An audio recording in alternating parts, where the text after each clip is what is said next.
Do do do do do do do do do do do do do do do do dun dun dun dun dun dun. Oh, there's that stupid pocket watch. Okay, now I have this. Dun dun dun dun dun dun dun dun dun dun dun dun.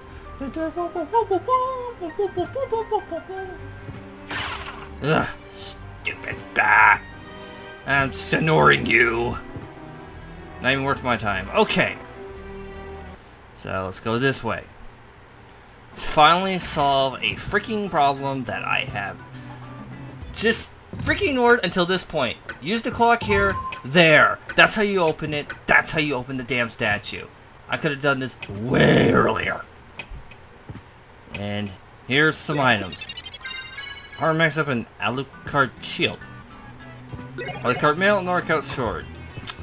Sword, excuse me. So yes, these are kind of like reasonable facilities, but really not of our armor, but they give luck. So yeah, there it is. That's what's in there. Now we can move on.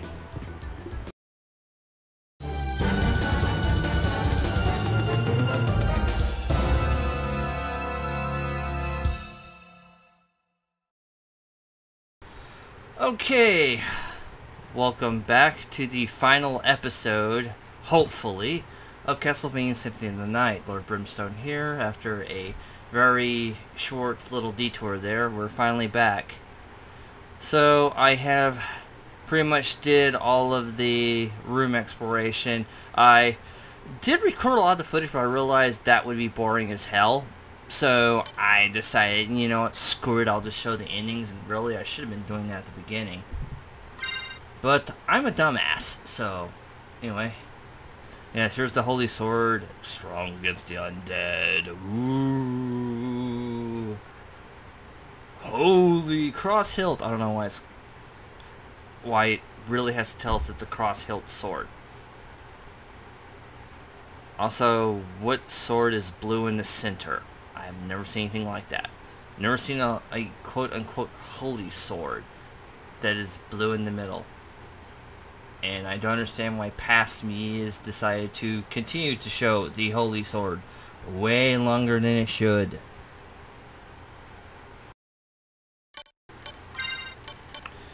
Okay, so here's the Muramasa. This is another item I found. Bloodthirsty sword, two-handed. Obviously this is a play on the sword maker Muramasa, who supposedly the whole story behind his swords was, yeah, they had kind of a bloodthirsty streak. Also, I believe Muramasa was been claimed as kind of a crazy guy, but I don't know.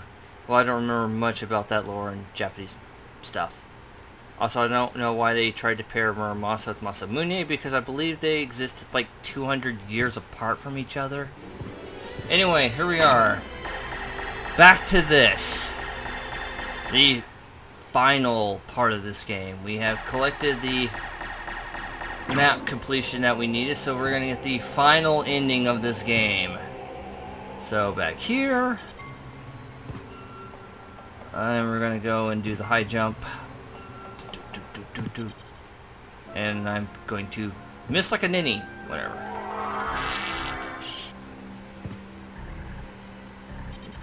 Just realized that like bass beat sounds like it's gurgling and burping. Oh well. Shaft, yes, la la la. Okay, let's fight. Get in your like bubble boy spheroidal like motion thing, and that has Bomberman like powers. So yeah, as you can see, the holy weapon. I don't know if it does like extra damage to Shaft, but it doesn't matter because Shaft is an absolute pussy. Seriously, this is a complete formality. Why couldn't they make Shaft a little bit more difficult here? Also, is Shaft supposed to be living or is he a ghost? I don't know. I know it kind of screwed him up in Rondo of Blood, but whatever. Really, your strongest attack is throwing your balls around. Your electricity doesn't hurt us as bad, but your throwing your balls around does. Okay then.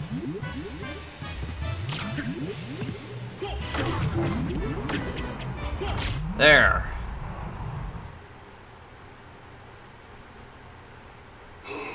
Oh no, blah blah, I'm cracking and exploding in the blue fire for some reason. And then this thing opens up and you have Dracula. Really, we've all seen this before. I just speed this up.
And it is done. And apparently I can't skip this cutscene. How could I lost? You lose it every single game, Dracula. Come on. Ugh.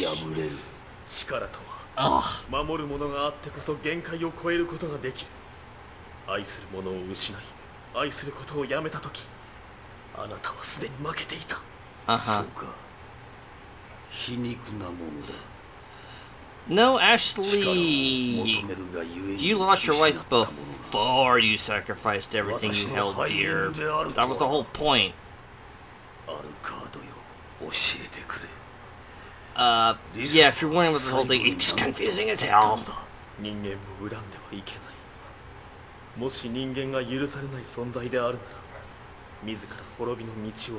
Blah blah blah, love you, blah blah blah, don't hate humans, blah blah, even though they're assholes, blah blah blah.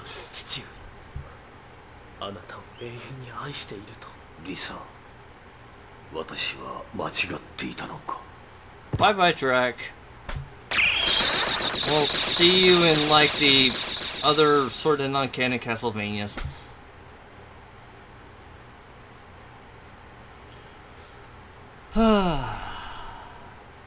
So, for the last time, we will see this. Once again, the aliens arrive and send up their teleportation beam, and the castle will rise into the heavens once more. Seriously, this is the craziest castle destruction I've ever seen of the Castlevania series. Usually it crumbles, you know, low-bearing boss. No, this one is a light from the heavens, just absolutely wrecks this thing to hell and back.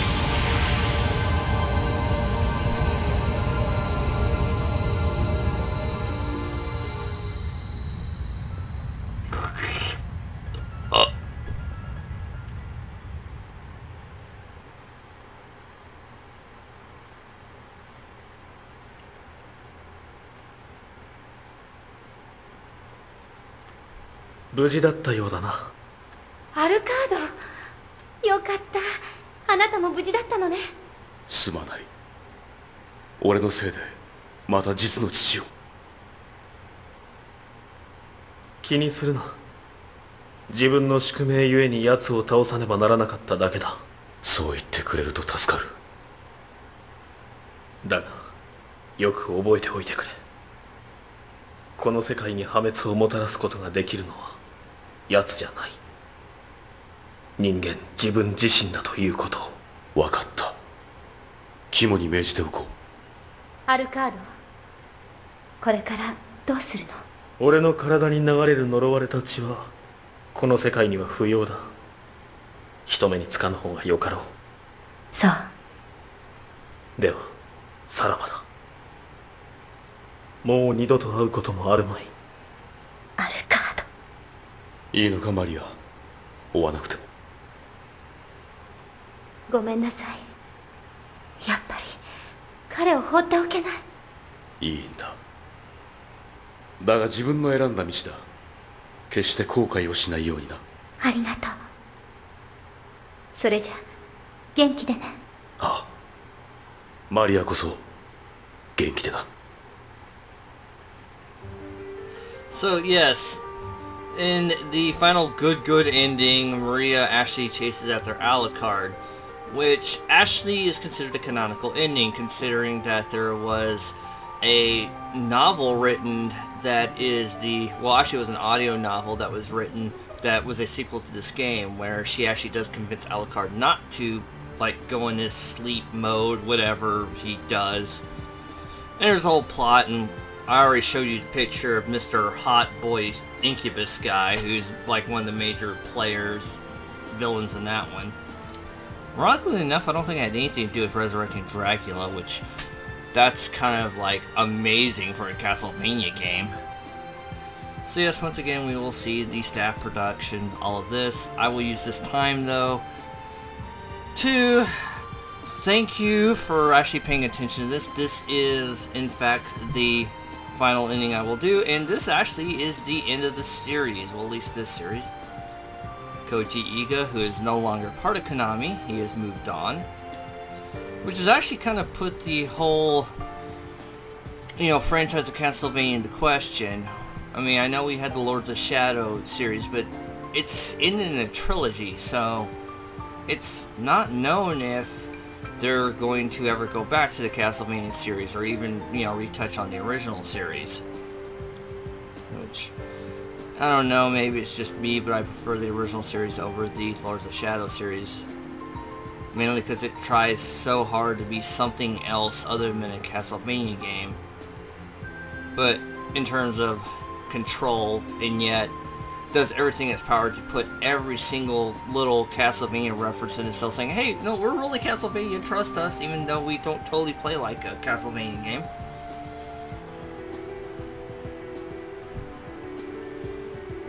Michiru Yamane, who, again, is also known.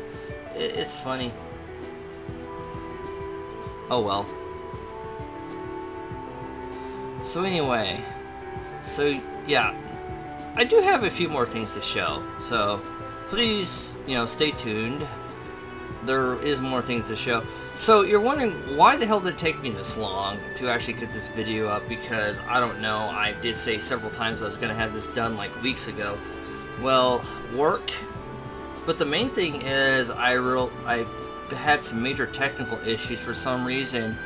Freaking Camtasia would not accept the video format I was using for these videos, so I had to I had to convert it, and that took a long time to do.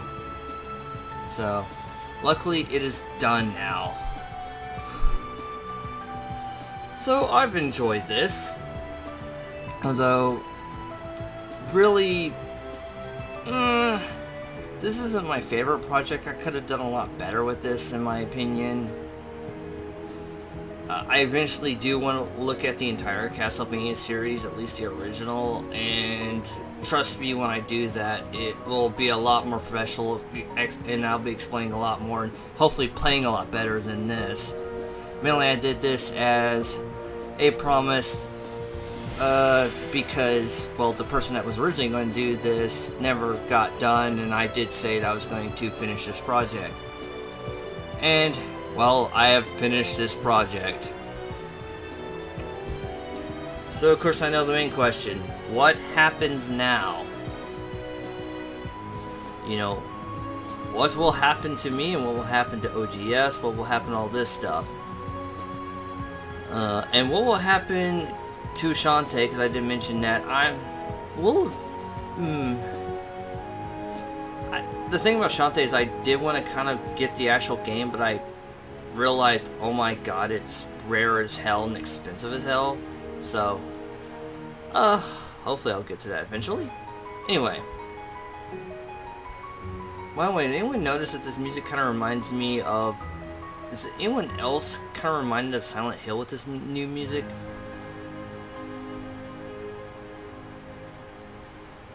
If you're wondering, I believe the reason why Eye of the Wind was never used was because it, the artist that did the song was like licensed and stuff, so yeah.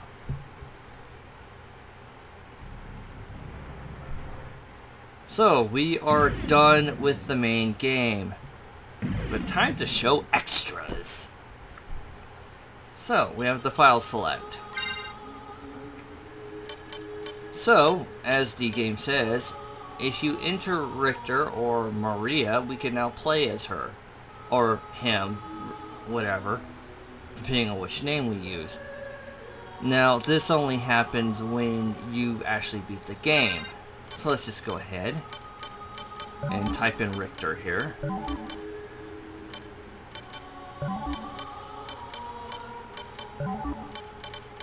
Richter, however you pronounce it. Did I spell that right?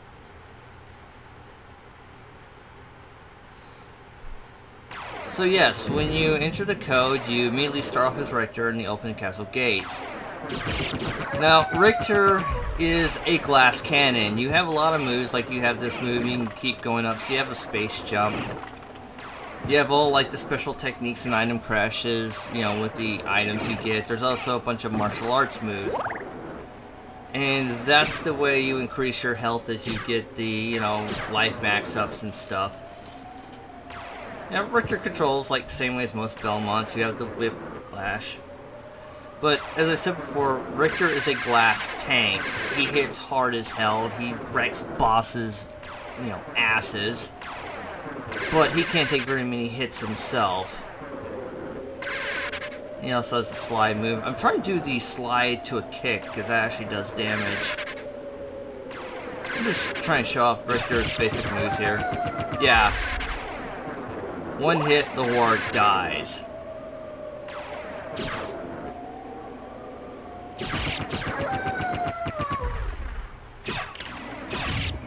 So this mode was available in the PS1 version that we got in the States.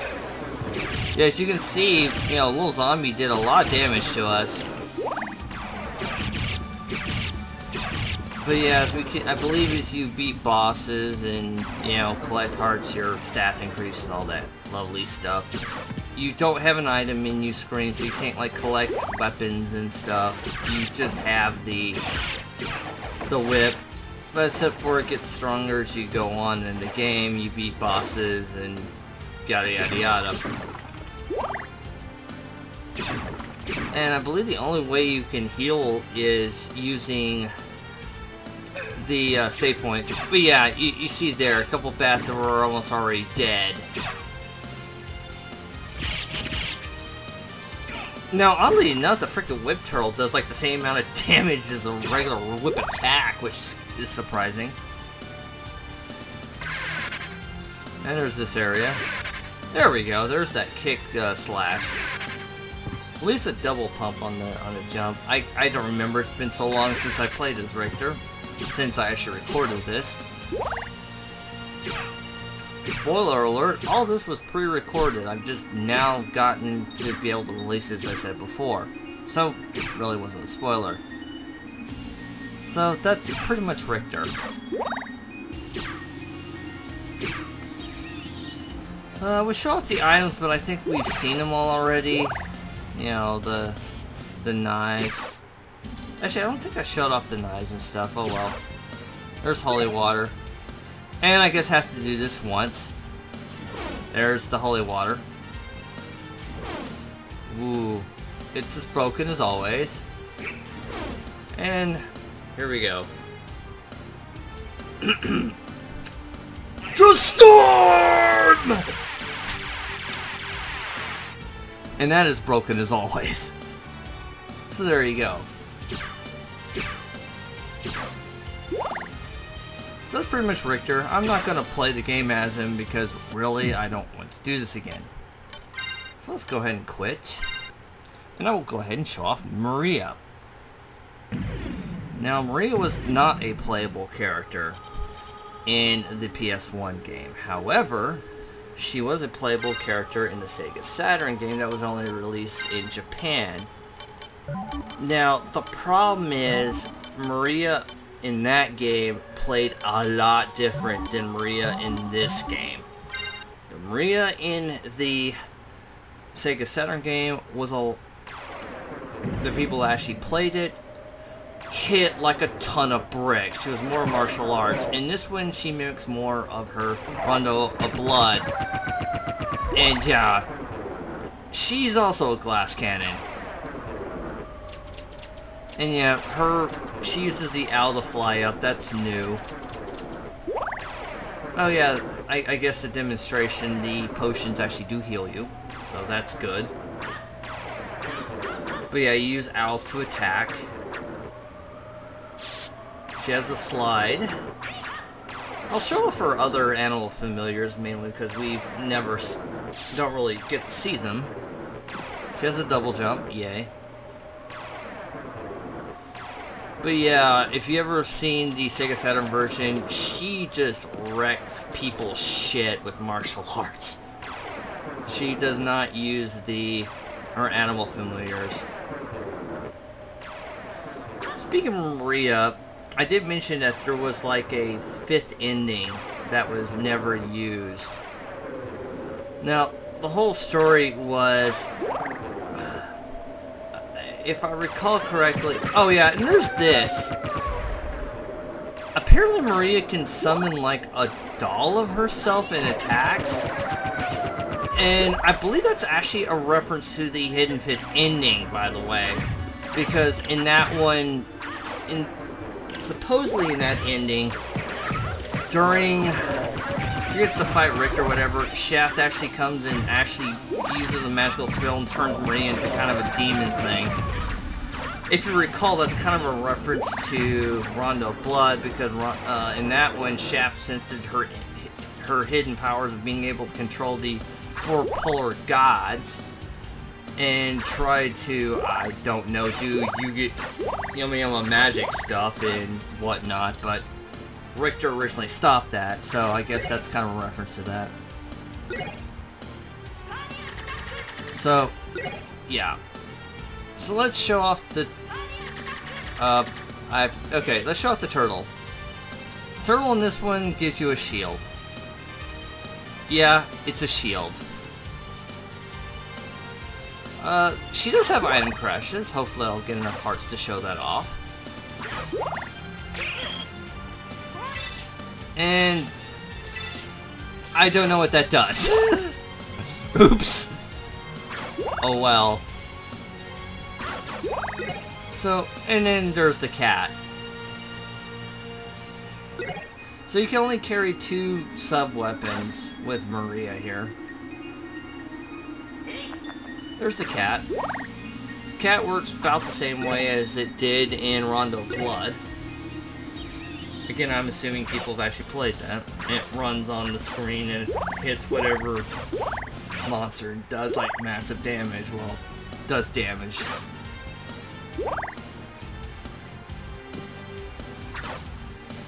So, the Renard family, since we're talking about Maria here, the Renard family apparently is a distant offshoot of the Belmonts. For some reason, all the major hunter clans that kick ass, oh, this is what White Tiger Crash does. Yeah, it's a mini Cursicrim. Anyway, the Renard family, for some reason, like, all the major, like, hunters that don't get their asses kicked are related to the Belmont clan for some reason. Their specialty was controlling birds and stuff. Maria was unique because she could summon the other gods. So anyway, that was the cat. I think, you know, Phoenix is pretty much the same way. So that's pretty much Maria. So I guess I'll just go ahead and... Oh yeah, there's the heart max up shit. I think that's enough of that. Alrighty then. So, this has been Castlevania Symphony of the Night. I hope you guys enjoyed this playthrough. I've enjoyed it for the most part. Like I said, I'd like to get back to this and give it an actual more detailed run. Which leads me to what I'm going to do in the future. There's many things I can do. But you know, I could do Shantae and all this stuff, but you know, Castlevania has such a rich history, you know, and such a long series. Wouldn't it be kind of interesting if, like, I don't know, someone managed to explain all that was going on in Castlevania and give it the full, like, explanation and the full, like, you know, attention that it deserves? If only. Anyway, Brimstone signing off for now. Good night.